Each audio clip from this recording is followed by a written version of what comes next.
Hello friends, आपका स्वागत है टेस्ट आईक्यू में। फ्रेंड्स, इस वीडियो में डिस्कस करेंगे थर्मोडायनेमिक्स का पहला chapter basic concept of thermodynamics. पहला चैप्टर जो है बहुत सारे स्टूडेंट को समझ में नहीं आता, तभी थर्मोडायनेमिक्स में आपको दिक्कत आती है। इसलिए हम एक एक पॉइंट को डिटेल में डिस्कस करेंगे। इस चैप्टर में हम क्या क्या डिस्कस करने वाले हैं वो मैं आपको सबसे पहले बता देता हूँ, और एक एक चीज़ को हम डिटेल में डिस्कस करेंगे। यहाँ पे बहुत सारे कंसेप्ट आपके क्लियर होने वाले हैं, तो वीडियो बहुत ही ज़्यादा इंपॉर्टेंट होने वाला है। और बहुत सारे स्टूडेंट जो है मैसेज करते हैं कि सर बेसिक कंसेप्ट बता दीजिए, तो मैंने आपकी डिमांड पे ही ये वीडियो बनाया है। और इसमें हम पहले चैप्टर में जितने भी पॉइंट है, जैसे मैं आपको बताऊं, सबसे पहले हम डिस्कस करेंगे कि जो आपकी थर्मोडायनेमिक्स की डेफिनेशन क्या है, सिस्टम क्या होता है, सराउंडिंग क्या होता है, boundary, universe, types of system, microscopic और मैक्रोस्कोपिक अप्रोच क्या होता है, कंटिन्यूम अप्रोच क्या होता है, what is property of and it's type, यानी कि प्रॉपर्टीज़ क्या होती हैं और इसके कौन कौन से प्रकार हैं, थर्मोडायनेमिक इक्विलिब्रियम क्या होता है, प्योर सब्सटेंस क्या होता है, स्टेट एंड पाथ क्या होता है, reversible irreversible process, cyclic process and quasi static process. ये सभी जो है छोटे छोटे टॉपिक है।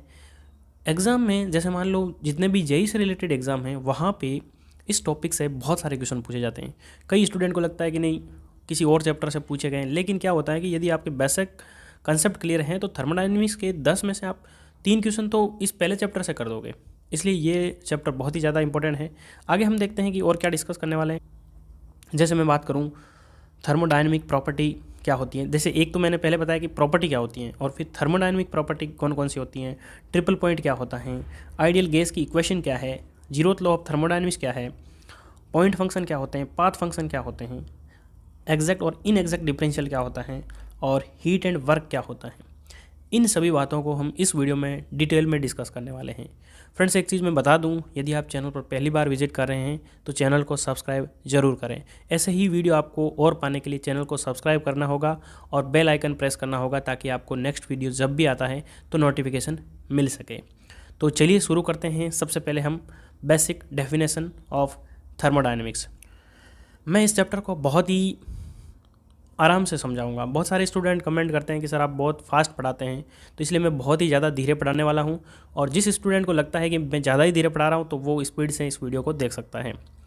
सबसे पहले हम बात करते हैं कि थर्मोडायनेमिक्स किसके बारे में बात करता है, यानी कि थर्मोडायनेमिक्स एक्चुअल में है क्या। थर्मोडायनेमिक्स मेनली एनर्जी के बारे में बताता है। आप सभी को पता है, यहाँ पे देखिए हीट ट्रांसफ़र में भी आपने देखा होगा कि हीट जो है कितनी ट्रांसफ़र हो रही है और कितने टाइम में हो रही है। तो यहाँ पे मैं एक चीज़ बता देता हूँ कि हीट ट्रांसफ़र में टाइम का रोल है, थर्मोडायनेमिक्स में टाइम का कोई रोल नहीं है। सिर्फ ये बताता है कि एनर्जी जो है ट्रांसफ़र हो रही है, यानी एक सिस्टम से दूसरे सिस्टम में कितनी एनर्जी ट्रांसफ़र हो रही है, वो थर्मोडायनेमिक्स उसके बारे में बताता है। तो यानी कि थर्मोडायनेमिक्स की डेफिनेशन क्या हो गई, it is a branch of science which deals with energy interaction of the system and its impact on the properties of system। यानी कि कहने का मतलब ये है कि थर्मोडायनेमिक्स जो है, जैसे मान लो आपका कोई एक सिस्टम है, ये आपका सिस्टम है। सबसे पहले मैं आपको आगे सिस्टम भी बताऊंगा, सराउंडिंग क्या होता है। जैसे मान लो सिस्टम, सिंपल सी डेफिनेशन ये होती है कि सिस्टम, हम किसी भी चीज़ को कंसिडर करते हैं वो सिस्टम हो जाता है, यानी जिस पे हम फोकस करते हैं, जिसके बारे में हम बात करते हैं, वो आपका क्या हो जाता है, सिस्टम हो जाता है। तो यानी कि सिस्टम से कितनी एनर्जी ट्रांसफ़र हो रही है, ट्रांसफ़र होने का मतलब क्या है कि कितनी एनर्जी अंदर आ रही है, कितनी उसके बाहर जा रही है, उस इंटरेक्शन को थर्मोडायनेमिक्स में बताया जाता है। यानी कि यदि एनर्जी का इंटरेक्शन होगा, यानी एनर्जी यदि हमारी इन जा रही है, आउट जा रही है, तो उसकी कुछ प्रॉपर्टीज़ में चेंज आएगा। तो उन्हीं प्रॉपर्टीज़ के बारे में क्या चेंजेज आ रहा है, कितना चेंजेज आ रहा है, यही थर्मोडायनेमिक्स के बारे में बताया जाता है। तो यहाँ पे आपको ये बेसिक डेफिनेशन समझ में आ गई होगी कि थर्मोडायनेमिक्स किसके बारे में बात करता है। फिर यदि हम एक्चुअल डेफिनेशन की बात करें तो ये 3 ईज़ के बारे में बात करता है। 3 ईज़ का मतलब क्या है, 3 ई से शुरू होने वाले वर्ड कौन कौन से, एक तो आपका इक्विलिब्रियम, और दूसरा ई का मतलब होता है एनर्जी, और तीसरा है एंट्रोपी। यानी कि कोई सिस्टम जो है, जैसे मान लो आपका कोई एक सिस्टम है, इसका टेम्परेचर मान लो हाई है, ठीक है।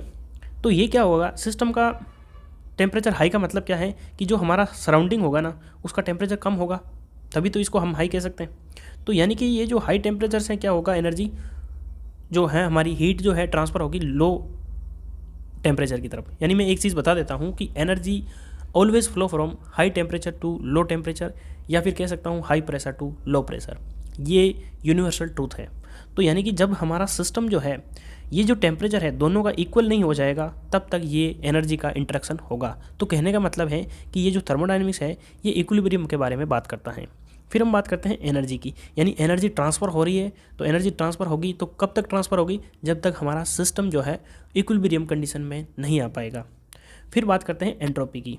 तो एंट्रोपी क्या होती है? एंट्रोपी होती है रैंडमनेस, यानी कि डिसऑर्डरनेस। वो जो है second law of thermodynamics entropy के बारे में बताता है। तो यदि हम आगे नेक्स्ट चैप्टर में सेकंड लॉ ऑफ थर्मोडायनेमिक्स पढ़ेंगे तब वहाँ पे हम एंट्रोपी में डिटेल में डिस्कस करेंगे। एंट्रोपी को आप सिंपली ये समझना कि जब हमारा एनर्जी का ट्रांसफ़र हो जाता है तो वहाँ पे सिस्टम में कुछ चेंजेज आते हैं, यानी कि उस चेंजेज को ही हम क्या बोल सकते हैं? एंट्रोपी। यानी किसी भी सिस्टम की एनर्जी ज़्यादा है तो उसकी एंट्रोपी भी ज़्यादा होगी। क्यों? क्योंकि वहाँ पे डिसऑर्डरनेस ज़्यादा होगी, क्योंकि एनर्जी फास्ट ट्रांसफ़र होगी। तो कहने का मतलब यहाँ पे आपको समझ में आ गया हो कि एंट्रोपी एक्चुअल में होती क्या है। तो यहाँ पे मैं आपको दो डेफिनेशन बता दी कि पहली तो है कि जो हमारी थर्मोडायनेमिक्स है वो एनर्जी इंटरेक्शन के बारे में बताती हैं, और उस एनर्जी इंटरेक्शन की वजह से उसकी सिस्टम की प्रॉपर्टीज़ में क्या चेंजेस आता है वो थर्मोडायनेमिक्स बताता है। दूसरा मैंने ये बताया कि 3 E's के बारे में बात करता है। कौन कौन से वर्ड? इक्विलिब्रियम, एनर्जी और एंट्रोपी। कई बार एग्जाम में MCQ में पूछ लेते हैं, एक ई और दे देगा तो फिर आपको बताना है कि गलत कौन सा होता है। तो ये तीनों वर्ड आपको याद होने चाहिए। और या फिर हम कह सकते हैं कि जो थर्मोडायनेमिक्स जो है वो ये बताता है कि हमारी जो कोई ख़राब एनर्जी है, जिसे हम बोल सकते हैं डिसऑर्गेनाइज्ड फॉर्म ऑफ एनर्जी, उसको ऑर्गेनाइज्ड फॉर्म में यानी कि यूज़फुल फॉर्म में कैसे कन्वर्ट करना है वो भी थर्मोडायनेमिक्स बताता है। तो तीनों डेफिनेशन से आपको क्या पता चला कि थर्मोडायनेमिक्स मेनली किसके बारे में बात करता है? तो थर्मोडायनेमिक्स बात करता है एनर्जी इंटरेक्शन के बारे में।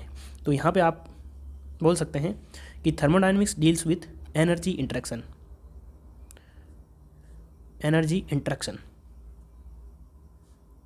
इंटरेक्शन का मतलब होता है ट्रांसफ़र, या तो एनर्जी आ रही है या फिर एनर्जी जा रही है। तो यहाँ पे आपको थर्मोडायनेमिक्स की डेफिनेशन पता चली होगी। अब हम बात करते हैं सिस्टम क्या होता है और सराउंडिंग क्या होता है और बाउंड्री क्या होती है। अब हम बात करते हैं सिस्टम, सराउंडिंग और बाउंड्री।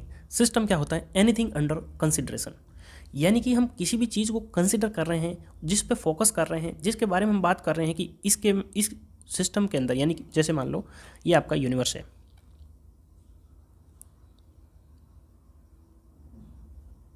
ये आपका यूनिवर्स हो गया, ठीक है। मैं इसको यूनिवर्स मान रहा हूँ, टोटल यूनिवर्स। अब यहाँ पे मैंने कोई एक चीज़ पे फोकस किया, उसी को हम क्या बोल देंगे? सिस्टम। तो ये क्या हो जाएगा? सिस्टम हो जाएगा आपका। और ये जो यूनिवर्स के सिस्टम के अलावा जो चीज़ बची हैं उसको हम बोल देंगे सराउंडिंग। तो यहाँ पे आपको इस डायग्राम में देखने के बाद में क्या पता चला कि जो यूनिवर्स होता है तो वो किसका समेशन होता है? सिस्टम प्लस सराउंडिंग, यानी कि सिस्टम और सराउंडिंग को दोनों को कंबाइन कर देंगे तो क्या बन जाएगा? यूनिवर्स बन जाएगा। तो ये हो गया हमारा सिस्टम। तो सिस्टम की डेफिनेशन क्या है? Anything under consideration. और हम कह सकते हैं it is a controlled region in space over which attention is focused. Same definition है, यानी कि जिस पे हम हमारा फोकस है, यानी कि जिसके बारे में हम बात कर रहे हैं, जिसके बारे में कि इसकी एनर्जी कितनी ट्रांसफ़र होगी, उसके बारे में जिसके बारे में हम बात करेंगे वही सिस्टम हो जाएगा। जैसे मान लो यहाँ पे मैंने कुछ लिया तो वो सिस्टम हो जाएगा।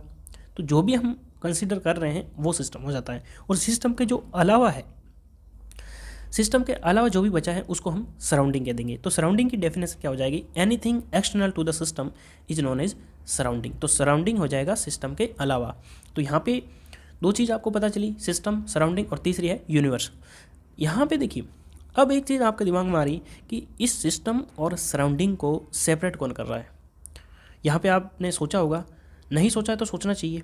तो ये जो आपका है, ये अंदर वाला जो है ये पूरा सिस्टम है, लेकिन बाहर ये क्या होगी?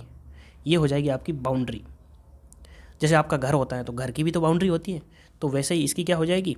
बाउंड्री। जैसे घर अपन कंसिडर कर रहे हैं तो घर क्या हो गया? एक सिस्टम ही हो गया, अपना जो घर है वही सिस्टम हो गया, और बाकी की चीज़ें सराउंडिंग हो गई। तो ये हो गई आपके बाउंड्री। अब ये बाउंड्री की बारे में एग्जाम में क्वेश्चन पूछा जाता है कि बाउंड्री कैसी होती है। तो बाउंड्री जो है आपकी कई तरह की होती हैं। जैसे एक तो होती है आपकी रियल बाउंड्री, और दूसरी होती है इमेजिनरी। और हमारे रिप्रेजेंट करने का तरीका क्या है, रियल बाउंड्री जो होगी उसको हम कंटिन्यूस लाइन से रिप्रेजेंट करेंगे और इमेजिनरी लाइन को हम डॉटेड लाइन से रिप्रेजेंट करेंगे। यहाँ पे ये चीज़ समझ में आ गई। जो है बाउंड्री दो प्रकार की होती हैं, रियल और इमेजिनरी। फिर क्या ये फिक्स होती है? ज़रूरी नहीं है, ये फिक्स भी होती हैं और मूवेबल भी होती हैं। जैसे मान लो आपका कोई पिस्टन है, ये मान लो आपका पिस्टन है, ठीक है, और ये आपका सिलेंडर है। आईसी इंजन की मैं बात करूं तो यहाँ पे देखिए, जब हम इसको कंसिडर करेंगे तो ये पिस्टन अब टॉप डेड सेंटर पे जाएगा, बॉटम डेड सेंटर पे जाएगा। इसका मतलब ये क्या कर रहा है, मूवमेंट कर रहा है। तो ये जो हमारा सिस्टम है इसकी बाउंड्री क्या हो रही है, मूवेबल हो रही है। तो या फिर हम कह सकते हैं जैसे आपका बैलून है, बैलून में जैसे जैसे आप हवा भरोगे तो उसका जो एरिया है, उसका एरिया है वो बढ़ता जाएगा, वॉल्यूम बढ़ता जाएगा। लेकिन यदि कोई रिजिड टैंक है, वेसल है, उसकी बाउंड्री फिक्स होती है तो उसकी बाउंड्री फिक्स हो जाएगी। तो यानी कि हमारी जो बाउंड्री फिक्स्ड भी होती हैं और मूवेबल भी होती हैं। और बाउंड्री की जो थिकनेस होती हैं वो हम जीरो कंसिडर करते हैं, यानी कि जस्ट जीरो थिकनेस की लाइन हम कंसिडर करते हैं। तो यहाँ पे आपको सिस्टम, सराउंडिंग और बाउंड्री के बारे में पता चला होगा। फ्रेंड्स, इससे बेसिक आपको कोई नहीं समझा सकता, ये मेरी गारंटी है, क्योंकि मैंने बहुत ही ज़्यादा बेसिक और डिटेल में समझाया है। क्योंकि मैं स्टूडेंट के हिसाब से आपको पढ़ाता हूँ कि स्टूडेंट को क्या क्या प्रॉब्लम आ सकती है और उसी हिसाब से मैं समझा रहा हूँ। फिर हम बात करते हैं कि ये जो सिस्टम होता है ये कितने टाइप का होता है। आपने सुना होगा कि ओपन सिस्टम होता है, क्लोज सिस्टम होता है और आइसोलेटेड सिस्टम होता है। तो इसके बारे में हम बात करते हैं। तो सिस्टम जो है आपके कितने प्रकार के हो गए, 3 प्रकार के हो गए। कौन कौन से? पहला ओपन सिस्टम, सेकंड हो गया क्लोज सिस्टम और तीसरा हो गया आइसोलेटेड सिस्टम। अब यहाँ पे ओपन सिस्टम क्या हो गया? ओपन सिस्टम वो सिस्टम होता है जिसमें मास का भी ट्रांसफ़र होता है, मास ट्रांसफ़र एंड एनर्जी ट्रांसफ़र। जैसे मान लो ये कोई आपका सिस्टम है, ठीक है, ये आपका सिस्टम हो गया। अब यहाँ से ये ऊपर से ओपन है, यदि इसके अंदर कोई चीज़ है जिसका टेम्परेचर जो है वो हाई है, यदि हाई है, जैसे मान लो अपन बेसिक एग्जांपल देता हूँ, जैसे एग्जांपल मैं आपको इंजीनियरिंग से रिलेटेड ही दूंगा, लेकिन पहले आपको मैं समझाने के लिए, जैसे आपने मैंने डेफिनेशन गलत लिख दी, सॉरी। टी यानी चाय इसमें भरी हुई है, तो चाय जो होती है वो गर्म होती है, इसमें मान लो चाय भरी हुई है तो गर्म, इसका टेम्परेचर ज़्यादा है तो यहाँ से ये भाप जा रही है, तो यानी कि यहाँ से एनर्जी ट्रांसफ़र हो रही है और एनर्जी के साथ में मास भी ट्रांसफ़र होता है। क्योंकि यदि आप इसके ऊपर ढक्कन लगा दोगे तो आप देखोगे कि ये जो बूंदें हैं उसमें पानी आ जाता है, तो ये वो एक तरीके से क्या है, मास ही तो है। तो मास ट्रांसफ़र भी होता है और एनर्जी ट्रांसफ़र भी होती है यदि हमारा सिस्टम ओपन है तो ओपन सिस्टम की डेफिनेशन क्या हो गई कि both mass interaction and energy interaction. अब इसके एग्जांपल आपके लिए बहुत ही ज़्यादा इंपॉर्टेंट है। देखिए, जब भी आप कोई डेफिनेशन समझते हो तो वो याद नहीं करनी होती है, उसके यदि आप एग्जांपल समझ लेते हो ना तो वहाँ पे आपको कोई याद रखना नहीं होता। जैसे मैं बात करूँ बॉयलर की, बॉयलर क्या करता है, बॉयलर में एक तरफ से पानी आता है, वो गर्म होता है और स्टीम के रूप में बाहर निकल जाता है।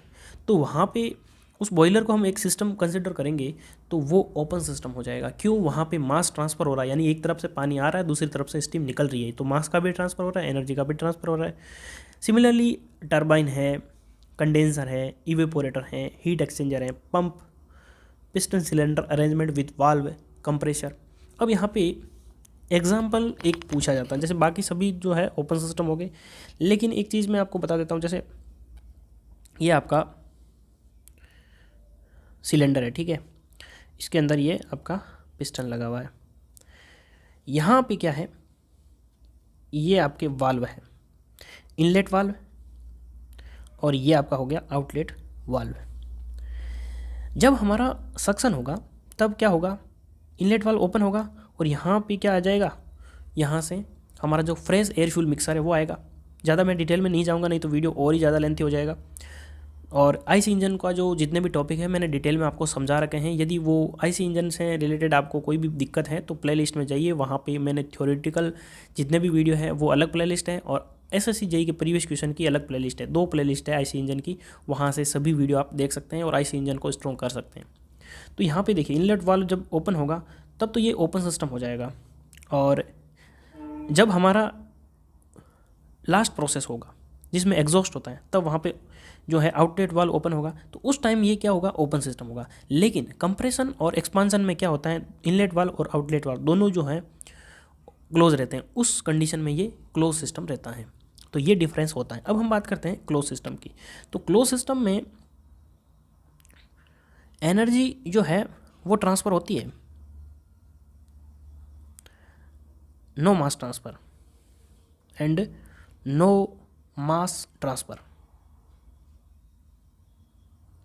तो यहाँ पे देखिए, जैसे मैंने आपको पहले एग्जांपल दिया कि ये जो हमारी चाय है, यदि यहाँ पे इसके ऊपर कोई ढक्कन नहीं लगा रखा तो मास ट्रांसफ़र हो रहा है। लेकिन जैसे ही आपने कुछ ढक्कन रख दिया, प्लेट रख दी, तो ये क्या हो जाएगा, क्लोज सिस्टम। क्यों, चाय तो थोड़ी थोड़ी देर के बाद में ठंडी हो जाएगी। क्यों, यहाँ पे जो एनर्जी है वो ट्रांसफ़र हो रही है लेकिन मास ट्रांसफ़र नहीं हो रहा, तो ये क्या हो जाएगा, क्लोज सिस्टम। लेकिन क्लोज सिस्टम का एग्जांपल आपको ये जो है 10th क्लास वाले याद नहीं रखने हैं, आपको इंजीनियरिंग से रिलेटेड ही याद रखना है। जैसे मैंने अभी आपको बताया था कि piston cylinder arrangement without valve, यानी कि जब हमारा कंप्रेशन और एक्सपांसन होता है उस टाइम जो वाल्व होते हैं दोनों क्लोज रहते हैं, उस टाइम में ये क्लोज सिस्टम की तरह वर्क करता है। तो ये आपका एग्जांपल हो गया। फिर हम बात करते हैं आइसोलेटेड सिस्टम की। तो आइसोलेटेड सिस्टम में क्या होता है कि यहाँ पे no mass transfer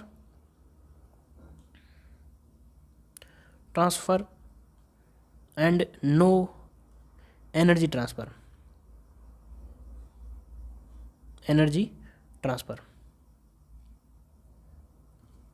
isolated system में किसी भी तरह का एनर्जी का ट्रांसफ़र नहीं होता है। ऐसा तो कोई हमारा सिस्टम नहीं है जो परफेक्ट आइसोलेटेड हो। जैसे मैं एग्जांपल आपको बताता हूँ, थर्मोफ्लास्क में आपने देखा होगा कि यदि हम गर्म पानी रखते हैं, गर्म चाय रखते हैं, तो वहाँ पे वो लॉन्ग टाइम के लिए गर्म रहती है या ठंडी है तो ठंडी रहती है। तो वो एक आइसोलेटेड सिस्टम हम कंसीडर कर सकते हैं, मान सकते हैं, लेकिन एक्चुअल में नहीं होता है। यदि 100% होता तो उसमें एक बार गर्म रख दिया तो सालों साल गर्म रहता, ठंडा रख दिया तो सालों साल ठंडा रहता। तो ऐसा है नहीं। तो परफेक्ट जो है आइसोलेटेड सिस्टम तो नहीं है, लेकिन हम इसे मान सकते हैं। परफेक्ट क्या है, वो है आपका यूनिवर्स। ये आपको ध्यान रखना है। आइसोलेटेड का एग्जाम्पल जो है यूनिवर्स, क्योंकि यूनिवर्स में क्या होता है, जैसे मान लो ये आपका सिस्टम है, तो एनर्जी जो ट्रांसफ़र हो रही है सिस्टम से सराउंडिंग से सिस्टम ही तो हो रही है। तो ये टोटल जो सिस्टम है वो एक तरीके से आइसोलेटेड है, क्योंकि टोटल जो है यूनिवर्स की एनर्जी जो है वो कांस्टेंट है। तो जब भी आपको आइसोलेटेड सिस्टम का एग्जांपल पूछे तो आपको एग्जांपल देना है यूनिवर्स। बेस्ट एग्जांपल तो ये है। और बाकी यदि आप 10th लेवल के स्टूडेंट को बताना होता है तो आप थर्मोफ्लास्क बता सकते हैं। तो यहाँ पे आपको सिस्टम क्या होता है, टाइप्स ऑफ सिस्टम क्या होते हैं, ये सभी बहुत ही अच्छी तरीके से समझ में आया होगा। इसके एग्जाम्पल आपको समझ में आए होंगे। तो किसी भी एग्ज़ाम में यहाँ तक आएगा तो क्या आप गलत करेंगे क्वेश्चन? नहीं करेंगे। हर एक स्टूडेंट इसका सही आंसर देगा। ऐसे ही हम आगे डिटेल में डिस्कस करेंगे। तो यहाँ पे यदि आपको वीडियो पसंद आ रहा है तो वीडियो को लाइक ज़रूर करें और अपने दोस्तों को शेयर करें जो आपके साथ में प्रिपरेशन कर रहे हैं। अब हम बात करते हैं आगे। अब हम बात करते हैं माइक्रोस्कोपिक वर्सेस मैक्रोस्कोपिक अप्रोच। ये क्या होती हैं, इसको हम डिटेल में डिस्कस करते हैं। यहाँ पे मैं आपको सबसे पहले डेफिनेशन देने से पहले आपको बताता हूँ, आपने मटेरियल साइंस पढ़ी होगी। तो मटेरियल साइंस में हम क्या पढ़ते हैं, कोई हमारा मॉलिक्यूल है उसकी स्ट्रक्चर कैसी है। यानी कि जैसे मान लो आपके पास में किसी भी मटेरियल का एक छोटा सा टुकड़ा है, ठीक है। तो इसको आप बाहर से देखोगे तो अब बस एक टुकड़ा दिखेगा, इसके अंदर की स्ट्रक्चर कैसी है, यानी कि एक मॉलिक्यूल की मैं यदि बात करूं उसकी स्ट्रक्चर कैसी है, उसके अंदर बीच में कितने वॉइड हैं। जैसे मान लो यहाँ पे कोई इम्प्योरिटी है, यानी कि दूसरा मटेरियल है, उसका जो मॉलिक्यूल है, ठीक है। और ये आप बाहर से देखोगे तो आपको सही से दिखेगा, लेकिन जैसे ही आप माइक्रोस्कोपिक लगा के देखोगे तो इसकी स्ट्रक्चर आपको दिखेगी, हर एक मॉलिक्यूल की स्ट्रक्चर कैसी है वो आपको दिखेगी। तो यानी कि और फिर हम क्या करेंगे इसमें, जैसे मान लो ये मॉलिक्यूल है, इसको मैंने बाहर निकाला और इसकी स्टडी की, तो एक एक मॉलिक्यूल की जो स्टडी करना वो क्या कहलाता है, माइक्रोस्कोपिक। माइक्रो का मतलब ही होता है स्मॉल और मैक्रो का मतलब होता है आपका बिग, ठीक है। यानी कि मैंने आपको ये मटेरियल देखा, बाहर से जो भी दिख रहा है मुझे, इसका कैसा बिहेवियर है, ये कैसा दिखता है, इसकी क्या प्रॉपर्टी है, बाहर से जो भी प्रॉपर्टी दिख रही है तो वो आ जाएगी आपके मैक्रो में। और मैंने यदि माइक्रोस्कोपिक लगा के एक एक मॉलिक्यूल की स्टडी की, वो हो जाएगा आपका माइक्रोस्कोपिक अप्रोच। तो माइक्रोस्कोपिक अप्रोच क्या हो जाएगा, in microscopic approach individual molecule is under consideration, यानी कि एक मॉलिक्यूल की हम स्टडी करेंगे। ये जो मॉलिक्यूल है इसको मैंने बाहर निकाला, यानी कि या इसको मैंने कंसीडर किया और इसकी प्रॉपर्टी, इसका जो स्ट्रक्चर है वो कैसा है, उसके बारे में यदि मैं स्टडी करूँगा तो वो हो जाएगा माइक्रोस्कोपिक अप्रोच। और माइक्रोस्कोपिक अप्रोच को एक दूसरा नाम भी बोलते हैं, वो है स्टैटिस्टिकल अप्रोच। स्टैटिस्टिकल अप्रोच, ठीक है, ये आपको ध्यान रखना है, कई बार एग्जाम में पूछ लेते हैं। और मैक्रोस्कोपिक में क्या होता है कि ये जो हमारा मॉलिक्यूल है इसका एवरेज बिहेवियर कैसा है, यानी कि बाहर से मैं देखूंगा तो मुझे इसके मॉलिक्यूल जो है नहीं दिखेंगे, लेकिन एवरेज बिहेव जो कैसा है वही मुझे पता चलेगा, तो उसे हम क्या बोलते हैं, मैक्रोस्कोपिक अप्रोच। तो मैक्रोस्कोपिक में हम क्या करते हैं, एवरेज बिहेवियर लेते हैं उस पूरे मटेरियल का। और इस मैक्रोस्कोपिक अप्रोच को क्या बोलते हैं, यानी कि इसका दूसरा नाम क्या है, वो है आपका क्लासिकल अप्रोच। Classical approach. तो यहाँ पे आपको ये समझ में आ गया कि क्लासिकल अप्रोच क्या होती है, स्टैटिस्टिकल क्या होती हैं, या फिर माइक्रोस्कोपिक और मैक्रोस्कोपिक क्या होती हैं। अब यहाँ पे यदि आपको पूछ ले, एग्ज़ाम में क्वेश्चन पूछ ले कि जो हमारी थर्मोडायनेमिक्स है वो माइक्रोस्कोपिक है या फिर मैक्रोस्कोपिक है, हम क्या करते हैं, जैसे मान लो मेरा कोई एक सिस्टम है, उसका टेम्परेचर मैं देखूंगा कि उस टेम्परेचर की वजह से उसके अंदर से एनर्जी कितनी ट्रांसफ़र हो रही है, तो मैंने उसका मॉलिक्यूल बिहेव थोड़े देखा। यानी कि जैसे मान लो टेम्परेचर मैंने हाई किया तो उसके मॉलिक्यूल का वाइब्रेशन कितना हुआ, उसके अंदर कितनी एनर्जी जो है उसका वाइब्रेशन की वजह से अंदर कितना कोलिजन हुआ, वो मैं नहीं देखूंगा। मैं सिर्फ ये देखूंगा कि टेम्परेचर की वजह से हमारा जो है एनर्जी कितना ट्रांसफ़र हुआ। तो ये एक तरीके से मैक्रोस्कोपिक अप्रोच है, यानी कि थर्मोडायनेमिक्स जो है वो आपका मैक्रोस्कोपिक अप्रोच है। मुझे 100% उम्मीद है कि आप सभी को एक एक चीज़ क्लियर हो रही है, इससे बेसिक आपको कोई नहीं पढ़ा सकता, तो वीडियो को आपको कंटिन्यू देखते रहना है। तो यहाँ पे हम बात हो गई है कि थर्मोडायनेमिक्स जो है वो मैक्रोस्कोपिक अप्रोच, यानी कि हम कह सकते हैं कि ये एक तरीके से क्लासिकल अप्रोच है। फिर एक वर्ड और आता है जिसे हम कहते हैं कंटिन्यूम अप्रोच। ये वर्ड भी कई बार एग्जाम में पूछ लेते हैं, वैसे आपको नॉलेज के लिए भी पता होना चाहिए। यदि आप थर्मोडायनेमिक्स पढ़ रहे हैं तो कंसेप्ट आपके क्लियर होने के लिए एक एक वर्ड का आपको मतलब पता होना चाहिए। देखिए ज़्यादातर स्टूडेंट क्या कहते हैं कि टेक्निकल थोड़ा हार्ड है, टेक्निकल हार्ड है, लेकिन इसको एक बार समझ लोगे ना तो आपको लॉन्ग टाइम तक याद रहेगा। और जैसे जीके में क्या होता है कि यदि आपको समझ में, ज़्यादातर चीज़ें समझने की नहीं होती हैं कि बाबर भारत कब आया था, कि बाबर ने पहला कौन सा युद्ध लड़ा था, तो वहाँ पे सब चीज़ें रटने की है कि 1526 में लड़ा था, तो आप उसको 27 नहीं कर सकते, 27 करते ही तो दूसरा युद्ध हो जाएगा। तो यहाँ पे आपको कंसेप्ट ध्यान रखने हैं, और किस कंसेप्ट से आप याद रखोगे तो आपको कितना ईजी याद होता है ये आप पे डिपेंड करता है। तो यहाँ पे है समझने की चीज़ें, इसलिए आपको टेक्निकल को समझना है और बेसिक चीज़ें लेके आपको आगे कंटिन्यू करना है। तो यहाँ पे हम बात करते हैं कंटिन्यूम अप्रोच की। कंटिन्यूम अप्रोच, कंटिन्यूम अप्रोच क्या होता है? कंटिन्यूम अप्रोच में जैसे हमारे पास कोई मैटर है, या फिर मैं कह सकता हूँ कि कोई भी सिस्टम है, जैसे मान लो कोई मैटर है, ठीक है, इसको मैंने कंसिडर किया, मैं बाहर से देखूंगा तो क्या होगा कि ये मेरे को ठीक ठाक दिखेगा, यानी इसके मैं अंदर माइक्रोस्कोपिक अप्रोच में नहीं जाऊंगा, यानी उसके एक एक मॉलिक्यूल को नहीं देखूंगा। यदि मैं एक एक मॉलिक्यूल को देखूंगा तो इसके अंदर कुछ प्रॉब्लम जो भी आएगी वो मेरे को दिख जाएगी, लेकिन मैं बाहर से देखूंगा तो मुझे ठीक ठाक दिखेगा। मैं आपको बहुत ही सरल भाषा में समझा रहा हूँ।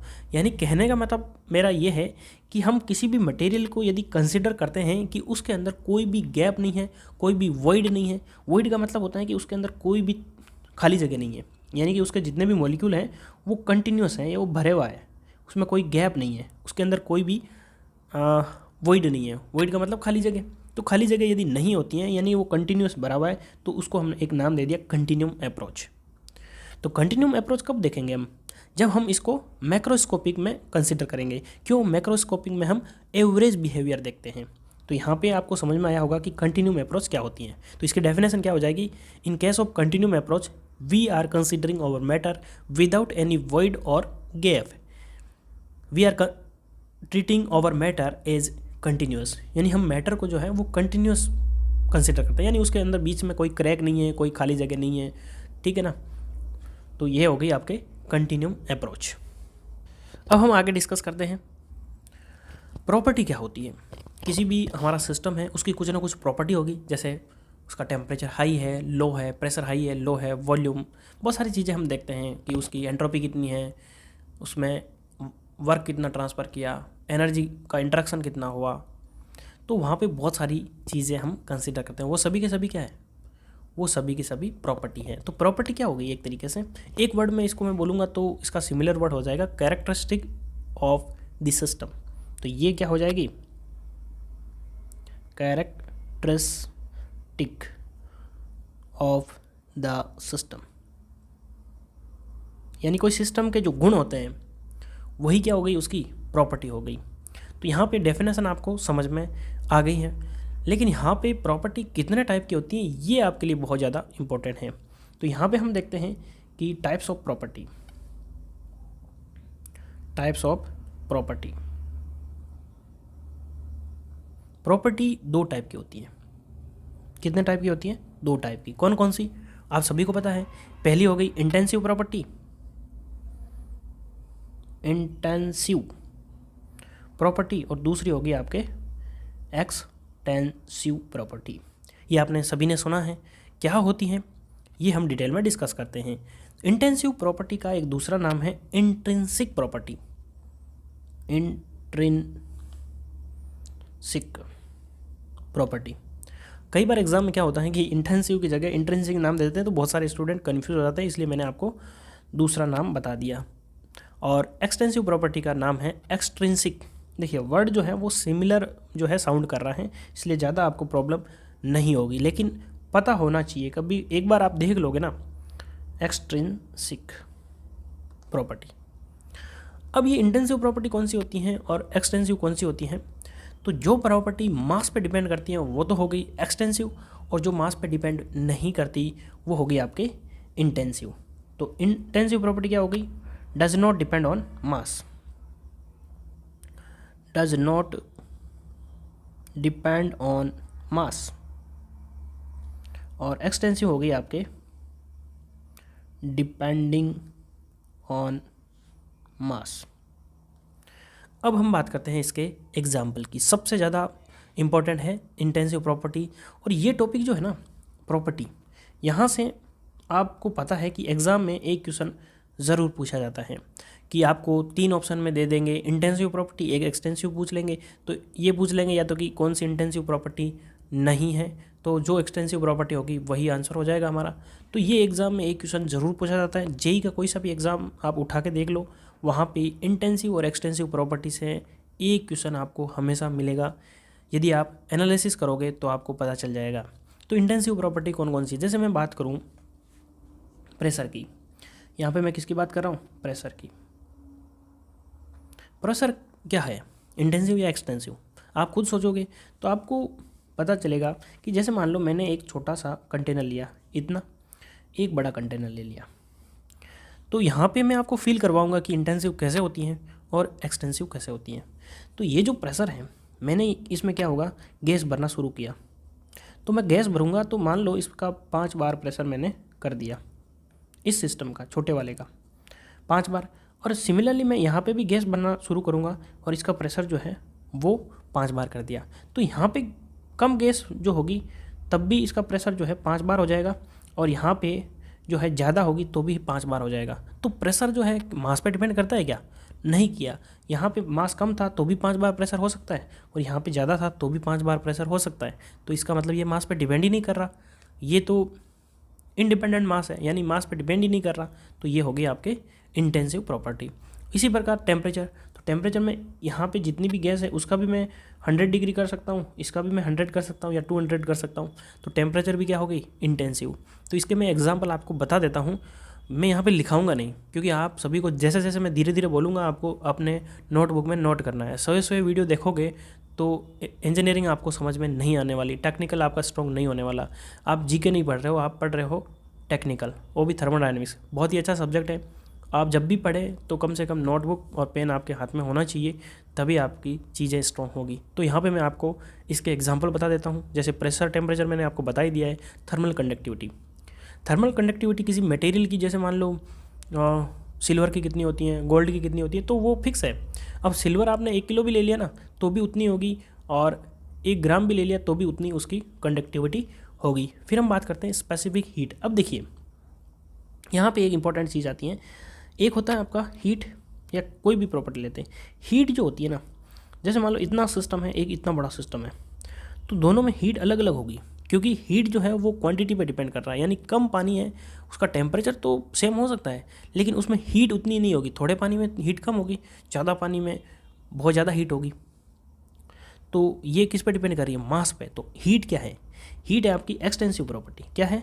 एक्सटेंसिव। लेकिन जैसे ही मैंने यहाँ पे एक वर्ड लगा दिया स्पेसिफिक हीट, स्पेसिफिक हीट का मतलब होता है कि यूनिट मास पे, यूनिट मास में कितनी हीट है उसी को हम क्या बोल देंगे? Specific heat.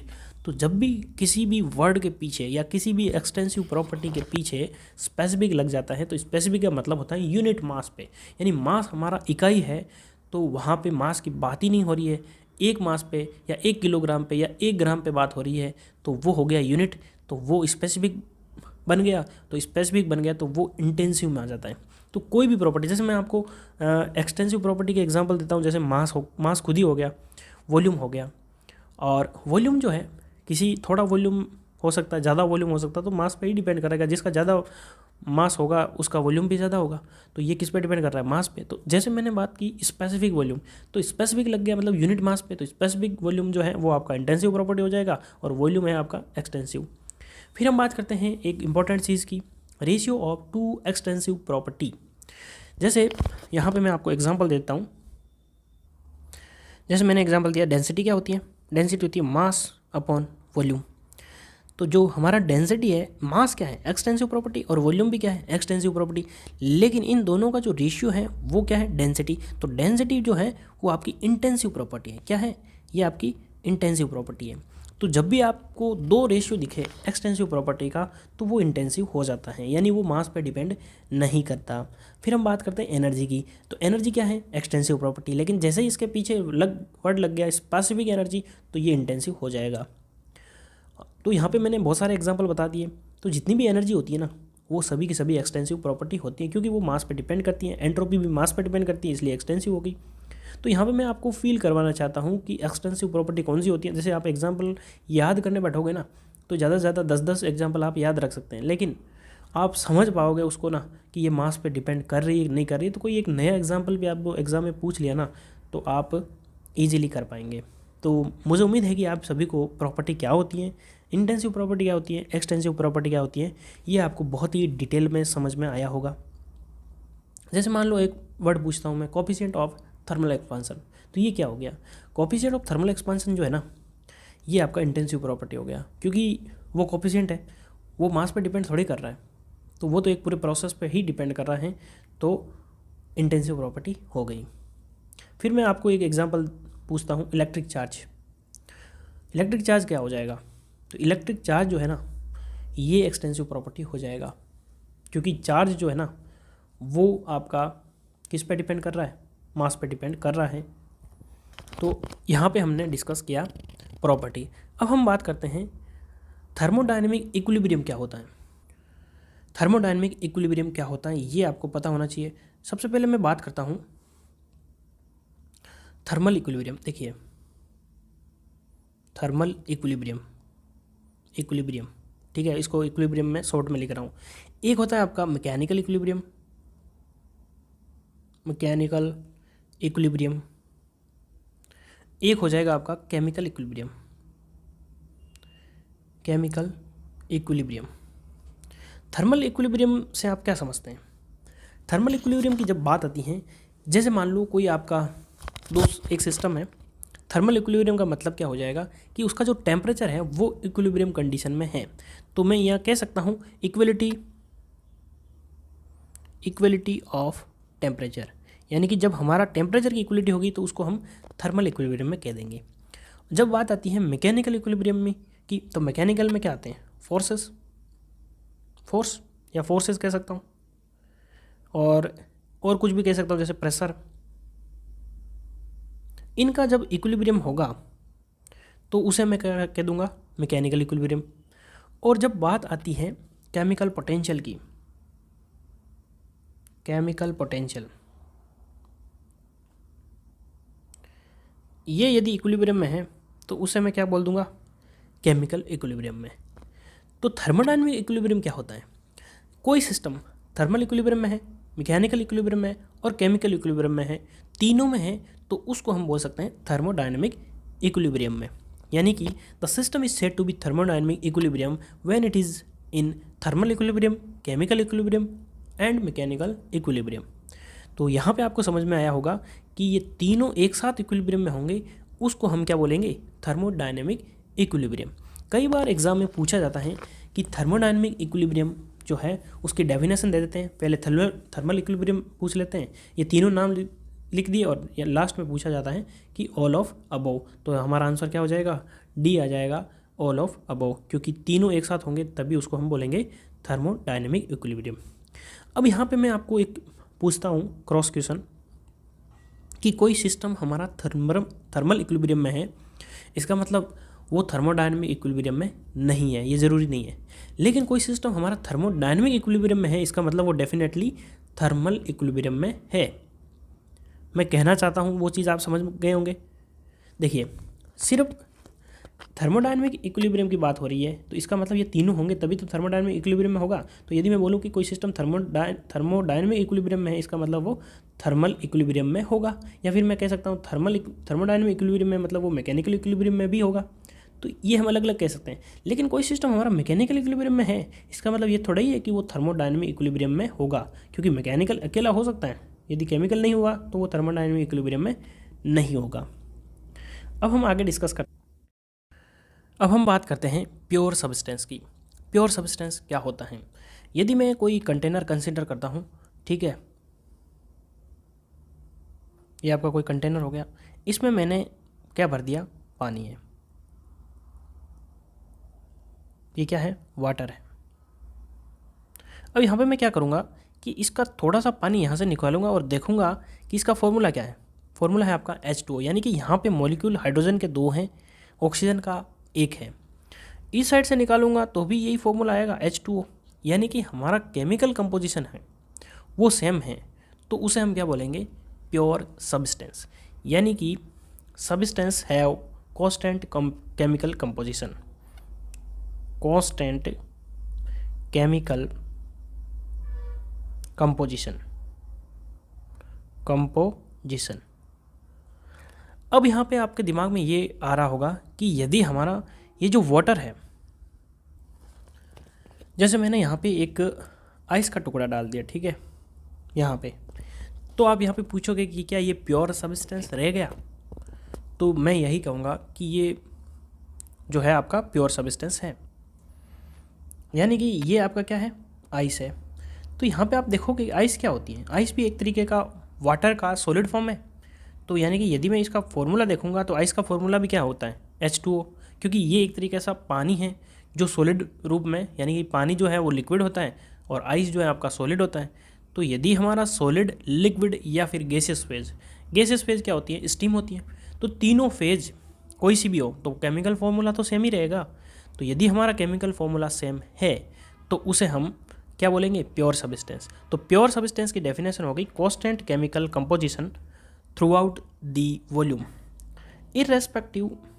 irrespective of phases, यानी कि फेज कोई भी हो, लेकिन यदि हमारा केमिकल कंपोजिशन सेम है तो उसे हम क्या बोलेंगे, प्योर सब्सटेंस। जैसे मान लो एग्जाम्पल के रूप में यदि मैं आइस लिखता हूँ तो ये आपका प्योर सब्सटेंस है, आइस प्लस वाटर भी हो जाएगा तो ये भी आपका क्या हो गया, प्योर सब्सटेंस। और यदि मैंने इसमें स्टीम मिक्स कर दी तो भी ये क्या हो जाएगा, आपका प्योर सब्सटेंस हो जाएगा। ठीक है, अब यहाँ पे मैं आपको एक एग्जांपल देता हूँ, ह्यूमिडिटी। ये ह्यूमिडिटी क्या होती है, आप सभी ने देखा होगा कि आज ह्यूमिडिटी ज़्यादा है, जैसे बारिश के टाइम में ह्यूमिडिटी ज़्यादा होती हैं और ये जब ड्राई कंडीशन होती है सर्दियों में ह्यूमिडिटी कम होती है। तो ये ह्यूमिडिटी होती क्या है, क्या ये प्योर सब्सटेंस है? सबसे इम्पोर्टेंट क्वेश्चन यही है। यदि ये आपको समझ में आ गया तो प्योर सब्सटेंस से रिलेटेड आपको कोई कभी कन्फ्यूज़न होगा नहीं। यदि मैं बात करूँ ह्यूमिडिटी की, तो ह्यूमिडिटी होती क्या है, it is A mixer of gaseous air plus क्या हो जाएगा, यदि मैं गैसियस एयर में वाटर के मॉलिक्यूल ऐड कर दूं, यही तो ह्यूमिडिटी होती है, और क्या कोई डिफरेंट थोड़ी होता है।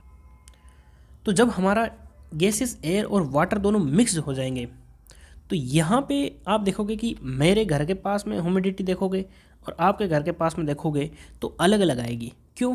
ह्यूमिडिटी का मतलब है कि एयर तो सेम है सब जगह, एयर तो आपका सेम है, इसका मतलब डिफरेंट क्या हो रहा है, वाटर मॉलिक्यूल। तो एक जगह वाटर मॉलिक्यूल कम है, एक जगह ज़्यादा है, तो हम फिक्स नहीं कह सकते कि उसमें वाटर मॉलिक्यूल कितना है।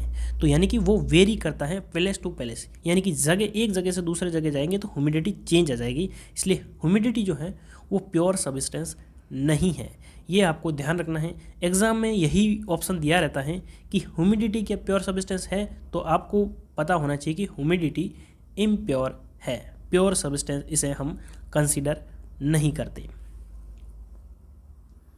अब हम आगे डिस्कस करते हैं कि रिवर्सिबल प्रोसेस और इरिवर्सिबल प्रोसेस क्या होते हैं। ये समझने से पहले आपको ये पता होना चाहिए कि स्टेट क्या होता है। थर्मोडायनामिक स्टेट की मैं बात करूँ तो स्टेट होता है आपका कंडीशन ऑफ द सिस्टम, यानी कि जैसे मान लो कोई सब्सटेंस है वो लिक्विड फेज में है, यानी उसकी जो स्टेट है वो लिक्विड स्टेट है, सॉलिड स्टेट हो सकती है। तो और फिर यदि मैं बात करूँ पाथ की, पाथ क्या होता है, पाथ जो हम ट्रैवल करते हैं एक तरीके से। तो यदि हम थर्मोडायनामिक्स में बात करेंगे तो जो टू इक्विलिब्रियम स्टेट होती हैं उनको यदि हम ज्वाइन करते हैं तो वो जिस तरीके से ज्वाइन करते हैं वही क्या होता है, पाथ होता है। तो यहाँ पे आप स्टेट और पाथ समझ गए होंगे। यदि मैं बात करूँ रिवर्सिबल प्रोसेस की, तो रिवर्सिबल प्रोसेस क्या होता है, जैसे मान लो मैं यहाँ से एक पॉइंट से गया यहाँ पे और दूसरा पॉइंट यहाँ पे गया, यानी कि ये मेरा जाने का पाथ हो गया। मैं पहले यहाँ पे था और अब मैं यहाँ पे पहुँच गया, तो ये मेरा हो गया पाथ, यानी कि एक स्टेट ये हो गई, दूसरी स्टेट ये हो गई, इन दोनों को मैंने ज्वाइन किया तो ये क्या हो गया, पाथ हो गया। तो ये मेरा जाने का पाथ। यदि मैं इसी से वापस रिटर्न हो जाता हूँ तो मैं उसे क्या बोलूँगा, रिवर्सिबल प्रोसेस, क्योंकि जिस प्रोसेस से मैं गया उसी प्रोसेस से मैं वापस आ गया। तो मैंने क्या होगा, ये मैं जो है जहाँ से जा रहा हूँ इसको मैं क्या कंसिडर करूँगा, ये सिस्टम कंसिडर करूँगा, और ये जो बाहर का जो है हो जाएगा वो क्या हो जाएगा, सराउंडिंग। तो मैंने सराउंडिंग पे कोई इफ़ेक्ट नहीं छोड़ा, तो मेरा जो एनर्जी जितना था जाने में उतना ही आने में हो गया, यानी कि जितनी भी मेरी प्रॉपर्टी थी वो सेम रहेगी, तभी मैं एक स्टेट से दूसरे स्टेट, यानी कि जिस पाथ से जाऊंगा उसी पाथ से मैं आ पाऊंगा। नहीं तो क्या होता है कि जैसे मान लो आप पहले गए इस पाथ से और दूसरी बार इस पाथ से आओगे, तो यानी कि जब मैं पहले इस पाथ से गया तो मेरी एनर्जी ज़्यादा थी, फिर मेरी एनर्जी लो हो गई तो मैं इस पाथ से आ गया। तो यदि हमारा पाथ अलग अलग होता है तो वो इरिवर्सिबल प्रोसेस होता है, और यदि हम ओरिजिनल पोजीशन पे सेम पाथ से आ जाते हैं तो वो होता है आपका रिवर्सिबल प्रोसेस। तो रिवर्सिबल प्रोसेस की डेफिनेशन क्या हो जाएगी, the process is said to be reversible in which system return to its original state without leaving any effect on the surrounding. अब यहाँ पे आपको ये चीज़ समझ में आ गई कि रिवर्सिबल प्रोसेस होता है क्या है, और रिवर्सिबल प्रोसेस में एक चीज़ कॉमन होती है, जो हमारा फॉरवर्ड पाथ होता है वही हमारा रिवर्स पाथ भी होता है। अब यहाँ पे यदि हम प्रैक्टिकली बात करें तो प्रैक्टिकली क्या रिवर्सिबल प्रोसेस पॉसिबल है? तो प्रैक्टिकली पॉसिबल नहीं है, क्योंकि यदि मैं एक पाथ से दूसरे पाथ पे जाता हूँ तो हमारा यहाँ पे कुछ ना कुछ लॉसेस ज़रूर होगा, यानी कि कोई भी सिस्टम है उसकी प्रॉपर्टी में चेंजेस आएगा। यदि आप एक स्थान से दूसरे स्थान पे जाते हैं, मान लो प्रैक्टिकली अपन बात करें, तो आपकी एनर्जी कुछ ना कुछ लॉसेस होगी ना, थक जाएंगे आप। यदि 1 किलोमीटर पैदल गए तो आप जितनी स्पीड से जाएंगे तो उतना स्पीड से आप नहीं आ पाएंगे। क्यों? क्योंकि आपकी एनर्जी लॉस हो गई। तो प्रैक्टिकली रिवर्सिबल प्रोसेस पॉसिबल नहीं है, लेकिन हम कंसिडर करते हैं कि कुछ प्रोसेस रिवर्सिबल होते हैं। थ्योरेटिकली हम बात करते हैं कुछ एजम्पशन के साथ में। तो यहाँ पे एक चीज़ मैं बता देता हूँ कि जो रिवर्सिबल प्रोसेस होता है उसमें क्या होता है। रिवर्सिबल प्रोसेस में जो हम पाथ लाइन ड्रॉ करते हैं वो कंटिन्यूस लाइन से ड्रॉ करते हैं, और इरिवर्सिबल में हम डॉटेड लाइन से रिप्रेजेंट करते हैं। फिर हम बात करते हैं, जैसे मैं आपको डायग्राम से बता देता हूँ। जैसे मैं पीवी डायग्राम की बात करूँ, ये आपका पीवी डायग्राम हो गया, ठीक है। यदि मैं रिवर्सिबल प्रोसेस को ड्रॉ करूँगा तो ये आपकी लाइन हो गई, और नंबर 1 स्टेज जो है ये हो गई, और नंबर 2 ये हो गई। तो यहाँ से ये जो है फॉरवर्ड कैसे हुआ, ऐसे गया और इसी पाथ से वापस आ गया, तो ये क्या हो जाएगा आपका रिवर्सिबल प्रोसेस। तो यहाँ पे मैंने इसको किससे रिप्रेजेंट किया, कंटिन्यूस लाइन से। यानी कि ये यदि पॉइंट 1 है तो यहाँ पे प्रेशर कितना होगा P1, और यहाँ पे जो वॉल्यूम है P1 हो जाएगा, और ये आपका V2 वॉल्यूम और आपका प्रेशर P2 हो जाएगा। अब यहाँ पे आप एक ध्यान करोगे कि यदि मैं 1 से 2 जाता हूँ और 2 से वापस 1 इसी प्रोसेस से आता हूँ तो ये तो रिवर्सिबल हो गया। लेकिन यदि मैं 1 से यहाँ जाता हूँ और फिर यहाँ से ऐसे जाता हूँ तो ये आपका क्या है, इरिवर्सिबल प्रोसेस है। और इरिवर्सिबल प्रोसेस को हम किससे रिप्रेजेंट करते हैं, डॉटेड लाइन से। अब यहाँ पे आपको ये चीज़ समझ में आई होगी कि रिवर्सिबल प्रोसेस होता क्या है। लेकिन यहाँ पे बहुत सारे स्टूडेंट के दिमाग में ये सवाल आ रहा होगा कि प्रोसेस रिवर्सिबल क्यों होता है और इरिवर्सिबल क्यों होता है। ये रीज़न तो आपको पता होना चाहिए ना। तो अब हम देखते हैं कि कोई प्रोसेस इरिवर्सिबल क्यों होता है, यानी उसके फैक्टर कौन कौन से हैं, रीज़न क्या है, किस वजह से कोई प्रोसेस जो है हमारा वो इरिवर्सिबल होगा। तो अब हम डिस्कस करते हैं method which make process irreversible. ये बहुत ही ज़्यादा इंपॉर्टेंट है, यहाँ से एग्जाम में क्वेश्चन डायरेक्ट पूछा जाता है। यानी कि कौन कौन से फैक्टर हैं, यहाँ पे मेथड की जगह मैं यहाँ लिख सकता हूँ कि कौन कौन से फैक्टर हैं, वो भी मैं लिख सकता हूँ, फैक्टर कह सकते हैं हम। तो पहला रीज़न है फ्रिक्शन। क्या है, फ्रिक्शन। ये एग्ज़ाम में पूछा जाता है फ्रिक्शन। अब आपको सभी को पता है, जैसे मैं एग्जाम्पल आपको देता हूँ। यहाँ पे यदि मैं बात करूँ पिस्टन की और सिलेंडर की, ये मान लो आपका सिलेंडर है और इसके अंदर ये आपका पिस्टन हो जाएगा। अब यहाँ पे पिस्टन जो है अप एंड डाउन मोशन करता है, to and fro motion.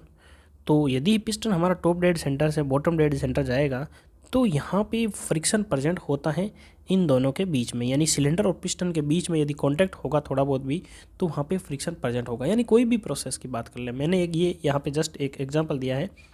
Friction आप सभी को पता है हर जगह अवेलेबल होता है, और फ्रिक्शन जो है वो जीरो कभी होता नहीं है, प्रैक्टिकली नहीं होता है।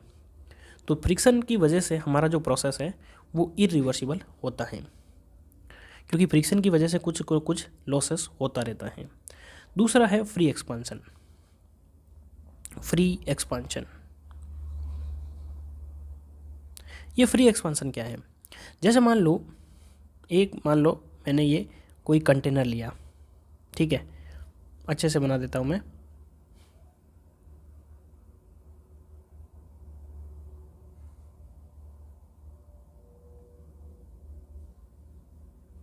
ये आपका कंटेनर है, ठीक है। इस कंटेनर में क्या है, मान लो खाली कंटेनर है, तो खाली कंटेनर होगा उसमें भी क्या होगा, एयर तो होगी। आप सभी को पता है हमारी बोतल है, कोई भी बर्तन है, वहाँ पे यदि वो खाली पड़ा है तो एटमॉस्फेरिक एयर तो होगी उसके अंदर, तो एयर है। मैं यहाँ पे क्या करता हूँ, इसके 2 पार्टीशन कर लेता हूँ। 2 पार्टीशन करता हूँ, एक तरफ जो है एयर है ना, इसको बाहर निकाल देता हूँ। जब मैं यहाँ से एयर को बाहर निकाल देता हूँ तो यहाँ पे क्या हो जाएगा, वैक्यूम क्रिएट हो जाएगा। यहाँ पे वैक्यूम हो गया। अब यहाँ पे कुल मिला के ये एक तरीके से क्या है, बाउंड्री है। तो एक साइड एयर है और एक तरफ वैक्यूम है। तो जैसे ही मैं इस बीच वाले पर्दे को हटाता हूँ, ठीक है, यानी इसको मैं हटाऊँगा तो क्या हो जाएगा, यहाँ पे ये जो जितनी भी एयर है ये इसमें यहाँ पे फील हो जाएगी। तो ऐसे प्रोसेस को बोलते हैं फ्री एक्सपांसन प्रोसेस। क्यों फ्री एक्सपांसन क्यों बोलते हैं? फ्री का मतलब एक्सपांसन हो रहा है, वो फ्री हो रहा है, यानी कि इधर तो एयर थी लेकिन यहाँ पे ये कुछ नहीं था। यानी कि हम मान लो, मैं यहाँ पे देखिए, जैसे मान लो एक ये डिब्बा पड़ा है, मैं इसको धक्का देता हूँ, ठीक है, तो मुझे एफर्ट लगाना पड़ेगा। लेकिन मैं यदि यहाँ से हवा में ही एफर्ट लगा रहा हूँ तो मुझे कुछ एफर्ट लगेगा क्या? ऐसे मैं खुद आगे बढ़ जाऊँगा, मुझे कोई जोर नहीं लगाना पड़ेगा, फोर्स नहीं लगाना पड़ेगा, कोई ताकत नहीं लगानी पड़ेगी मुझे। तो यानी कि ये मेरा फ्रीली मैं आगे बढ़ जाऊंगा। लेकिन जैसे ही यहाँ पे बॉक्स पड़ा है उसको फोर्स दूंगा तो यानी कि मैं फ्रीली आगे नहीं बढ़ पाऊंगा, मुझे वो उस बॉक्स का जो है फोर्स मुझे महसूस होगा। तो यहाँ पे वैक्यूम का मतलब है खाली जगह। तो खाली जगह ये एकदम जो है एक्सपांड होगी तो उसको हम बोलते हैं फ्री एक्सपांसन। तो फ्री एक्सपांसन जो प्रोसेस होता है ना वो इरिवर्सिबल होता है। यानी कि ये हमारी जो एयर है ना, यहाँ पे इस वैक्यूम वाले जगह को फील कर दी तो ये वापस अपने आप जो है, ऐसा प्रोसेस नहीं हो सकता कि इधर वैक्यूम अपने आप जनरेट हो जाए और ये एयर जो है एक तरह से एक साइड में कंप्रेस्ड हो जाए। तो इसीलिए फ्री एक्सपांसन प्रोसेस जो है वो इरिवर्सिबल होता है। एग्जाम में ये क्वेश्चन पूछा जाता है कि कौन कौन से प्रोसेस जो हैं वो फ्री एक्सपांसन प्रोसेस होते हैं। तो पहला फ्रिक्शन, दूसरा फ्री एक्सपांसन, तीसरी यदि मैं बात करूं वो होता है आपका mixing of fluid. Mixing of fluid, FLUID, fluids, यानी कि मैंने दो फ्लूइड को मिक्स कर लिया। फ्लूइड का मतलब क्या होता है? मैंने यहाँ पे लिक्विड की बात नहीं की है। फ्लूइड का मतलब होता है फ्लूइड के अंदर लिक्विड भी आता है और गैस भी आती है। एक एक जो वर्ड यहाँ पे यूज़ आ रहा है मैं आपको डिटेल में डिस्कस करता हूँ। तो यहाँ पे हम बात करते हैं फ्लूइड के मिक्सिंग की। जैसे मान लो कोई एक फ्लूइड, जैसे मैंने इसमें वाटर डाला, ठीक है, इतना वाटर है और यहाँ पे मैं कोई दूसरा लिक्विड लेके आता हूँ और मैंने उसके अंदर वाटर के अंदर मिक्स कर दिया। जैसे मान लो मैं तेल ले आता हूँ, ठीक है, तेल को मैंने मिक्स कर दिया, लेकिन तेल की तो डेंसिटी कम होती है तो वो ऊपर आ जाएगा। लेकिन आप सभी को पता है कि जब ये हमारा वाटर और ये तेल मिक्स हो जाएगा तो ये क्या प्रोसेस अपने आप वापस रिवर्स हो सकता है क्या? यानी कि एक बार दो ऑयल जो है आपस में मिक्स हो गए तो ये अपने आप जो है वापस सेपरेट नहीं हो सकते। हमको एक्सटर्नल फोर्स लगाना पड़ेगा या एक्सटर्नल वर्क करना पड़ेगा तभी ये सेपरेट होंगे। तो इसका मतलब मिक्सिंग एक बार हो गई वो रिवर्स्ड नहीं हो सकती। तो ये इरिवर्सिबल प्रोसेस हो गया। प्रैक्टिकली आप सोचना है आपको। फिर हम बात करते हैं heat transfer through a finite temperature difference. Heat transfer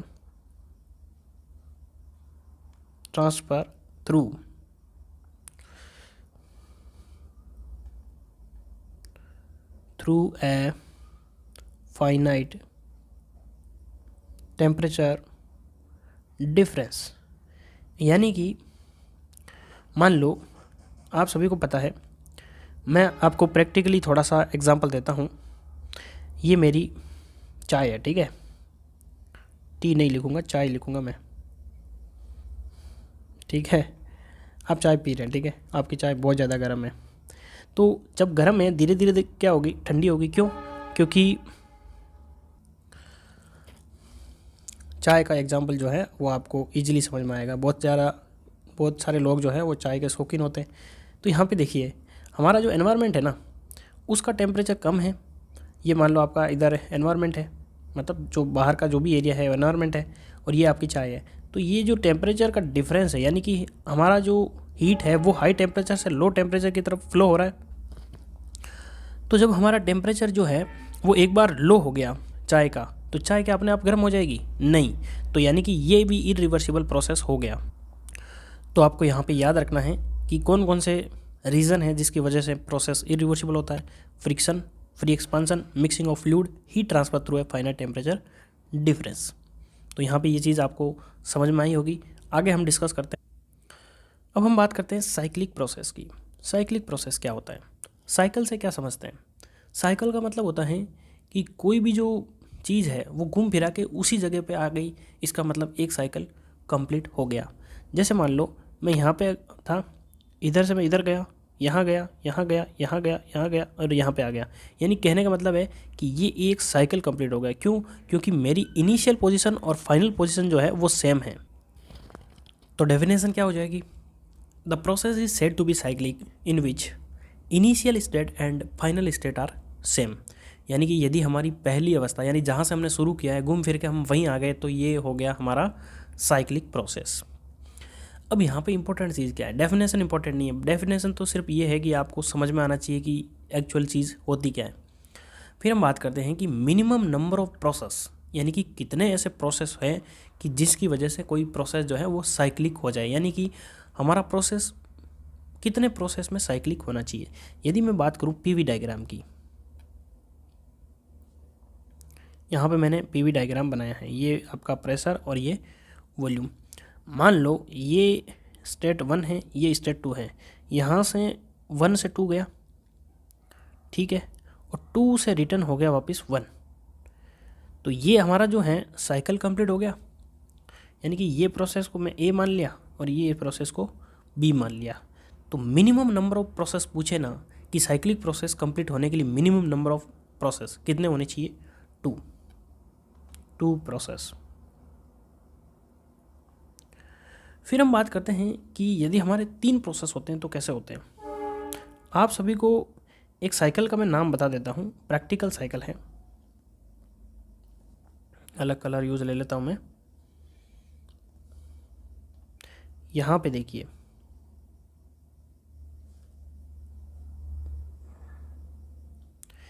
ये आपका पीवी डायग्राम हो गया है, ये आपका कांस्टेंट वॉल्यूम प्रोसेस है, एक आपका कांस्टेंट प्रेशर हो गया और ये हो गया आपका एडियाबैटिक। इसको हम बोलते हैं लेनोयर साइकिल। यहाँ पे कितने प्रोसेस हैं, 3 प्रोसेस हैं। ये ट्रेन भी आज बहुत ज़्यादा आवाज़ कर रही है, लेकिन थोड़ा मैनेज करना पड़ेगा। यदि मैं 4 प्रोसेस की बात करूँ तो 4 प्रोसेस के तो आपको सभी को पता है बहुत ज़्यादा प्रोसेस हैं।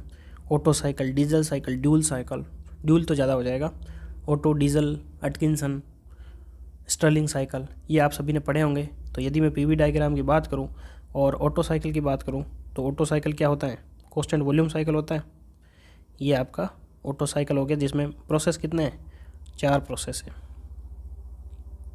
और यदि मैं बात करूँ 5 प्रोसेस की तो वो किस में होते हैं, वो होते हैं आपके ड्यूल साइकिल में। तो यदि हमने ड्यूल साइकिल आईसी इंजन में पढ़ा है डिटेल में क्या होता है, इसकी एफिशिएंसी कैसे निकाली जाती है, तो हमने बहुत ही ज़्यादा डिटेल में पढ़ा है। यदि आपको नहीं पता है 1 से 2, 2 to 3, 3 to 4, 4 to 5, तो ये हमारा क्या हो जाएगा, ड्यूल साइकिल, ड्यूल साइकिल। और इसमें प्रोसेस कितने हैं, 5 प्रोसेस हैं।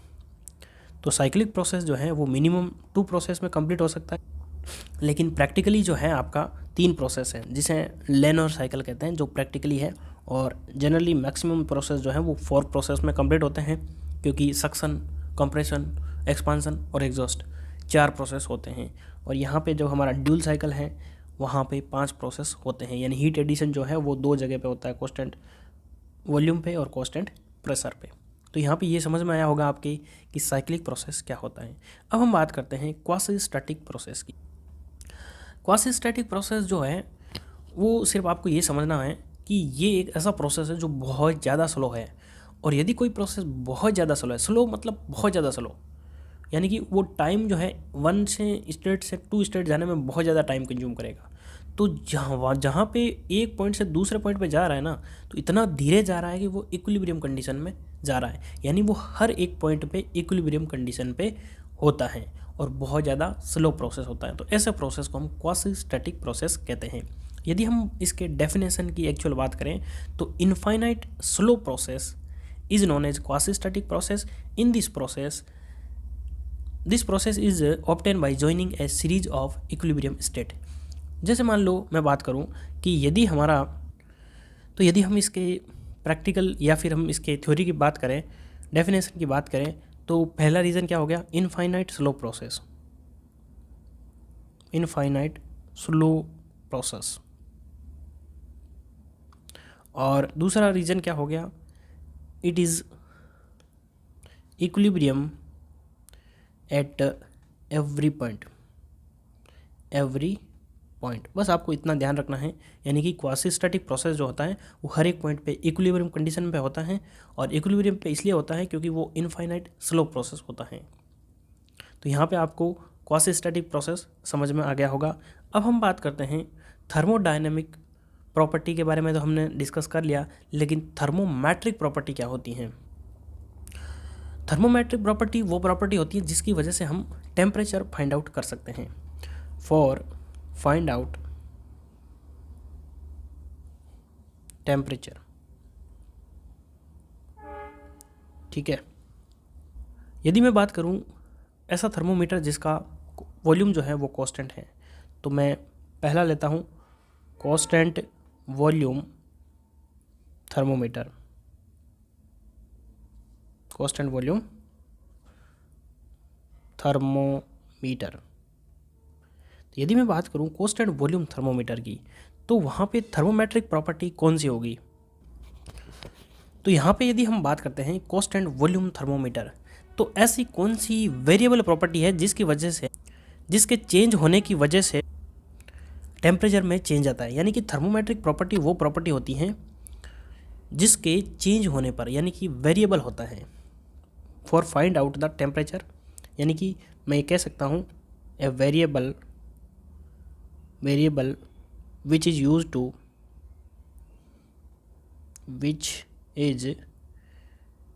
used for find out temperature, यानी कि वो वेरिएबल होता है, यानी कि जिसकी वैल्यू चेंज होने पर हमारा टेम्परेचर भी चेंज होता है। तो यदि मैं बात करूँ कांस्टेंट वॉल्यूम थर्मोमीटर की, तो यहाँ पे वॉल्यूम क्या है?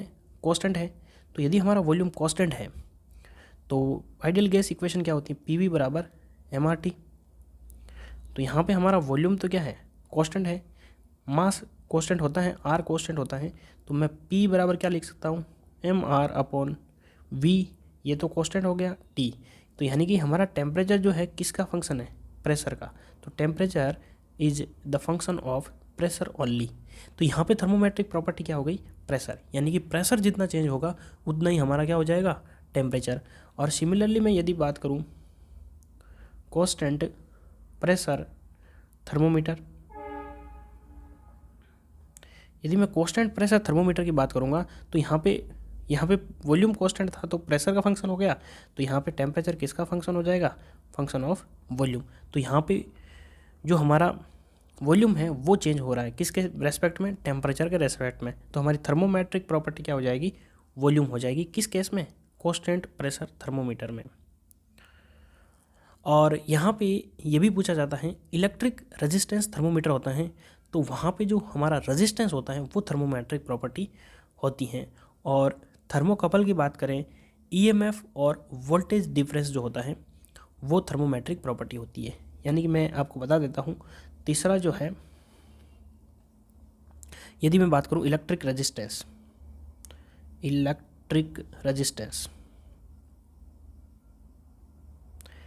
रेजिस्टेंस में हमारा जो रेजिस्टेंस है, ये एग्जाम में पूछे जाते हैं, ठीक है ना। थर्मोमेट्रिक प्रॉपर्टी कौन से थर्मोमीटर में कौन सी थर्मोमेट्रिक प्रॉपर्टी होती है? तो इलेक्ट्रिक रेजिस्टेंस में हमारा रेजिस्टेंस होता है। और यदि मैं बात करूं थर्मोकपल की बात करूं, थर्मोकपल थर्मोमीटर होता है ना, वहाँ पे या तो हम बात करें EMF की, इलेक्ट्रोमोटिव फोर्स, या फिर वोल्टेज डिफरेंस जो होता है वो आपका थर्मोमेट्रिक प्रॉपर्टी का रोल प्ले करता है। और कोई ऑर्डिनरी थर्मोमीटर है ना, वहाँ पे हमारा लेंथ या फिर वॉल्यूम या फिर एरिया वो थर्मोमेट्रिक प्रॉपर्टी होता है। तो ये एग्ज़ाम में पूछे जाते हैं, इसलिए मैंने आपको बता दिया। अब यदि मैं बात करूँ आइडियल गैस इक्वेशन की, आइडियल गैस इक्वेशन, अभी मैंने बात की थी कि आइडियल गैस इक्वेशन क्या होती है? PV बराबर MRT। ये तो हमारी आइडियल गैस इक्वेशन हो गई, ठीक है, ये आप सभी को पता है। कोई गैस जो है वो आइडियल कब होती है, ये बहुत ही ज़्यादा इंपॉर्टेंट है, ये आपको याद रखना है। कोई एक गैस जो है ना वो आइडियल की तरह तब बिहेव करेगी जब हमारा प्रेशर जो है वो लो हो और टेम्परेचर हाई हो, यानी कि under the condition of low pressure and high temperature, exam में पूछा जाता है कि कोई गैस जो है वो आइडियल की तरह बिहेव कब करेगी, तो वहाँ पे आपको 4 ऑप्शन देखेंगे, जहाँ पे कहीं प्रेशर हाई कर देगा, टेम्परेचर लो कर देगा, तो ऐसे करके 4 ऑप्शन बना देगा। वहाँ पे ये क्वेश्चन जो एग्ज़ाम में पूछा गया है, आप कई जेई के एग्ज़ाम देख लेना, वहाँ पे पूछा गया कि कोई गैस आइडियल की तरह बिहेव कब करती है। तो यहाँ पे आपको ध्यान रखना है। कई बार स्टूडेंट जो है वो कन्फ्यूज हो जाते हैं कि टेम्परेचर लो था या प्रेशर लो था, तो इसलिए आपको प्रेशर लो रखना है और टेम्परेचर हाई रखना है, ये याद रखना है। अब यदि मैं बात करूँ PV बराबर MRT, तो यहाँ पे R क्या है? R जो है आपका कैरेक्टरिस्टिक गैस कांस्टेंट है। क्या है? Characteristic gas constant. R क्या है? Characteristic gas constant. एक इक्वेशन होती है आपके PV बराबर NR बार T। यहाँ पे ये जो R बार है ना, R बार, ये आपका है यूनिवर्सल गैस कांस्टेंट। क्या है? Universal gas constant. और यहाँ पे N क्या है? Number of mole. Number of mole, और नंबर ऑफ मोल बराबर कितना होता है? Mass upon molecular weight. Molecular weight, ये आपको ध्यान रखना है। तो यदि मैं इस N की जगह क्या पुट कर दूँ? मास अपॉन मॉलिक्यूलर वेट, तो यहाँ पे मैं पुट कर देता हूँ PV बराबर मास तो M और मॉलिक्यूलर वेट को मैं कैपिटल W से लिखता हूँ R बार T। तो यदि मैं इसको वैसा लिखना चाहूँ PV बराबर MRT, तो ये तो M बार आ जाएगा। PV बराबर M, R की जगह मैं क्या लिख दूँगा? R bar upon W into T। तो यानी कि R और R में रिलेशन क्या हो गया? तो R और R में रिलेशन हो गया आपके कैरेक्टरिस्टिक गैस कांस्टेंट R बराबर universal gas constant upon molecular weight, ये ध्यान रखना। और R बार की वैल्यू जो होती है ना, यानी कि यूनिवर्सल गैस कांस्टेंट की, ये वैल्यू आपको याद रखनी है 8.314 किलो जूल पर किलो मोल केल्विन। ये यूनिट भी याद रखनी है और ये वैल्यू एग्जाम में पूछी जाती है। अब यहाँ पे आपके पास आ गई कि R बार की वैल्यू कितनी है? 8.314 किलो जूल पर किलो मोल केल्विन। तो यदि मैं बात करूँ स्मॉल r की, इसकी वैल्यू कितनी होती है? तो यदि मैं बात करूँ एयर की, एयर के लिए आपको याद रखना है फॉर एयर, ये वैल्यू आपको हमेशा याद रखनी है। जैसे मान लो R बराबर क्या होता है? R बराबर होता है CP माइनस CV। अब यहाँ पे आपको CP की वैल्यू याद होनी चाहिए। CP की वैल्यू यदि मैं यहाँ पे देखिए, सारी बातें जो है एयर के लिए हो रही है।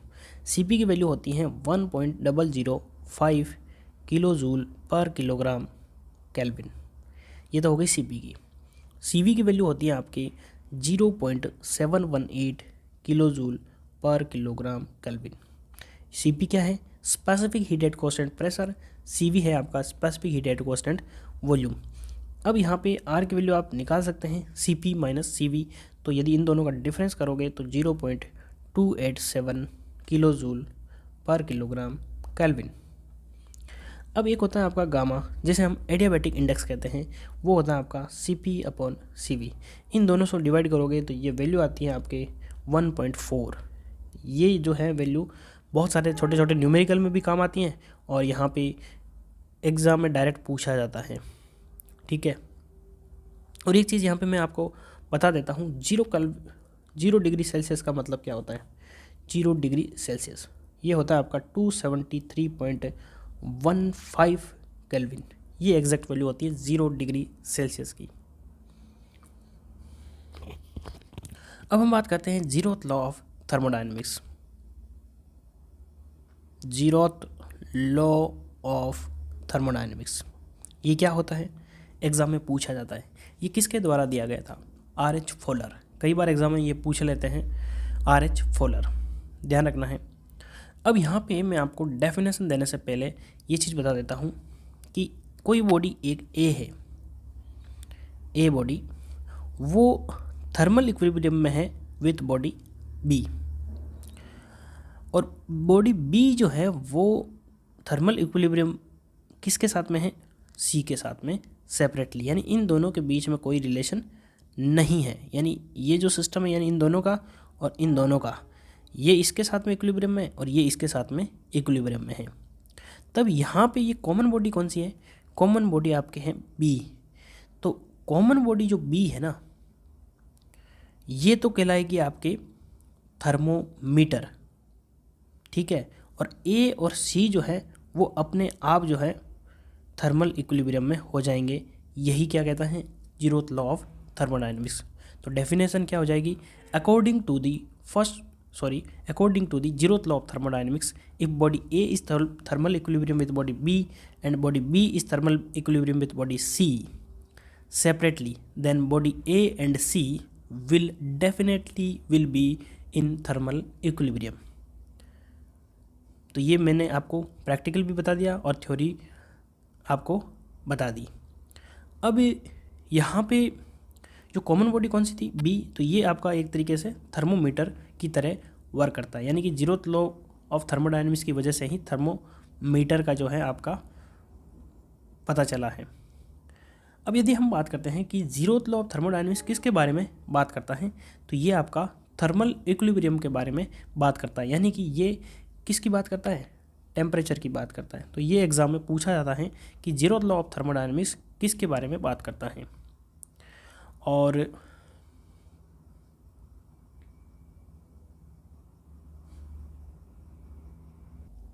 अब हमने बहुत सारे पॉइंट डिस्कस कर लिए हैं, लास्ट पॉइंट बचा है पॉइंट फंक्शन और path function.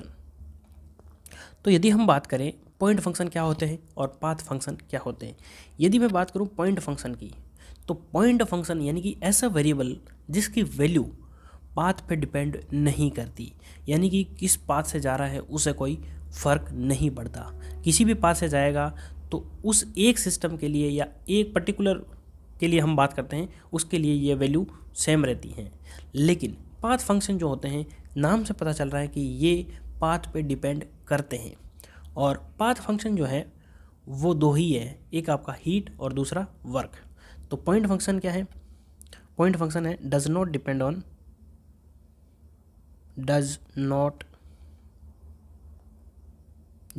On path followed by the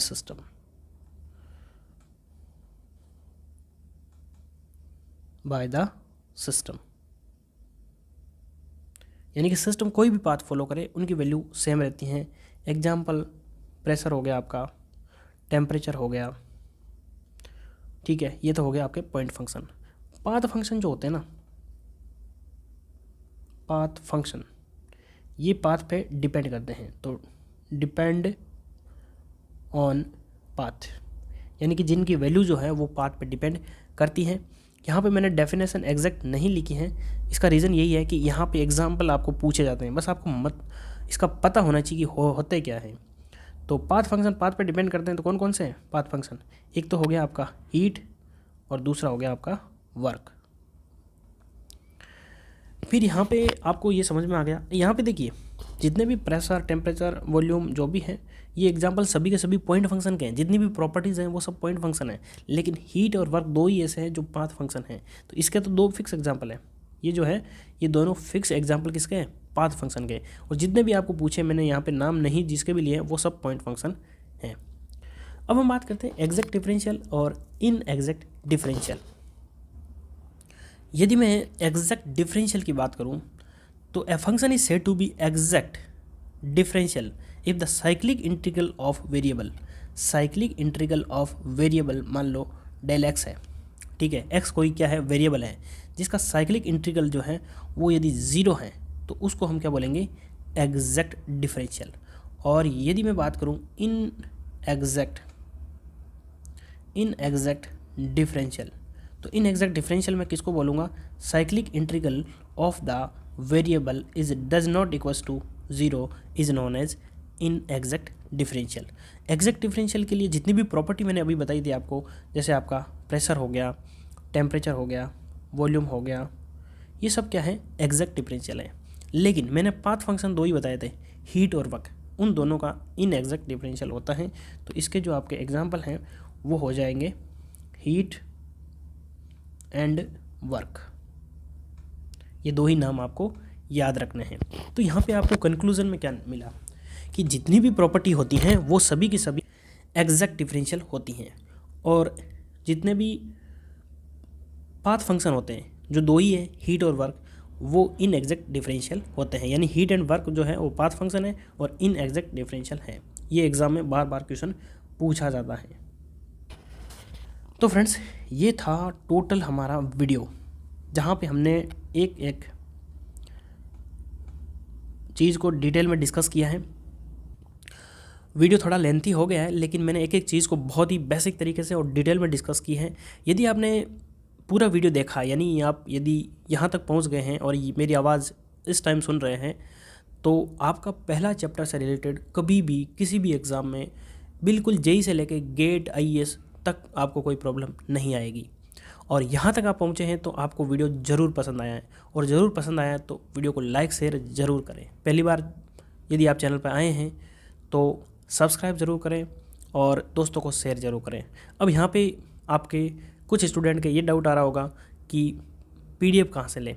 तो यदि आपको PDF लेनी है तो टेलीग्राम का लिंक डिस्क्रिप्शन में दिया गया है, वहाँ से आपको PDF मिल जाएगी। फिर भी कोई आपको क्वारी रह जाती है तो मेरे इंस्टाग्राम का लिंक जो है डिस्क्रिप्शन में दिया गया है, वहाँ से आप मुझे कोई भी क्वारी पूछ सकते हैं। तो वीडियो को कंप्लीट देखने के लिए धन्यवाद। मिलते हैं अगले वीडियो में, तब तक के लिए जय हिंद, जय भारत। Thank you.